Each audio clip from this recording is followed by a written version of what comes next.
Have you ever been told that you're just too nice for your good?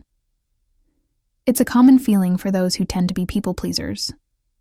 While it's easy to be hard on ourselves for allowing others to take advantage, psychologists have found that this behavior, known as fawning, is an adaptation to perceived threats. Renowned therapist Pete Walker, in his book, Complex PTSD, From Surviving to Thriving, delves into this concept. Fawning is essentially a maladaptive way of seeking safety in our relationships by mirroring the imagined needs and desires of others. It occurs when our sympathetic nervous system perceives a threat in our environment and activates one of four modes: fight, flight, freeze, or fawn. Traumatic experiences can keep individuals stuck in one of these modes, with fawning being a response to extreme psychological stress. So, let's explore 10 telltale signs, as identified by experts, that your inclination to be overly nice may be a manifestation of trauma. You don't feel seen. If you're prone to fawning, you might often find yourself as the go-to person when others need help or a favor. However, this selflessness can lead to feeling overlooked, as your own needs are often disregarded. Your values become compromised.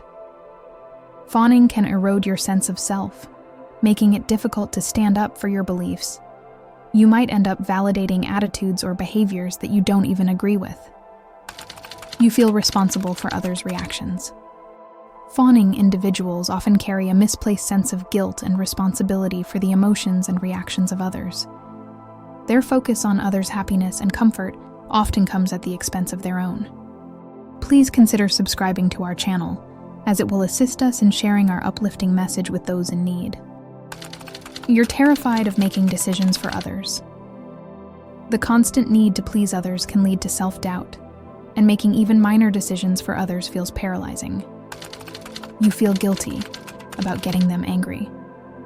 Fawning types frequently experience guilt over asserting themselves, enabling the mistreatment of others, and excusing bad behavior to maintain harmony. You over-apologize. Fawning often results in a lack of personal boundaries, low self-esteem, and an excessive tendency to apologize for everything, even when it's not your fault. You don't know how to say no. The inability to say no is a clear indicator of a fawning response. Fearing that refusal will lead to rejection, individuals often overextend themselves. Constant anxiety. Fawning often goes hand in hand with chronic anxiety. Those who experience it may find themselves in a perpetual state of worry, fearing that any misstep will result in disapproval or abandonment. Difficulty expressing authentic emotions. When fawning is your default response, it can be challenging to express your true emotions. You might suppress your feelings to keep others happy, which can lead to emotional numbness. Unhealthy relationships. Fawning can lead to a pattern of unhealthy or one-sided relationships, where you give much more than you receive. This can be emotionally draining. Recognizing these signs can be a pivotal step toward understanding your trauma response. Being overly nice might seem like a way to build strong relationships, but it can leave you feeling drained, inauthentic, and unfulfilled, as it doesn't allow you to express your own identity or validate your feelings. If you find yourself struggling with trauma recovery, it's essential to reach out to a mental health care professional.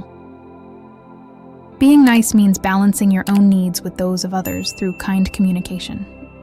Kindness doesn't equate to being a doormat. It's about finding that middle ground. Your well-being is important, and seeking help is a crucial step in your journey towards healing.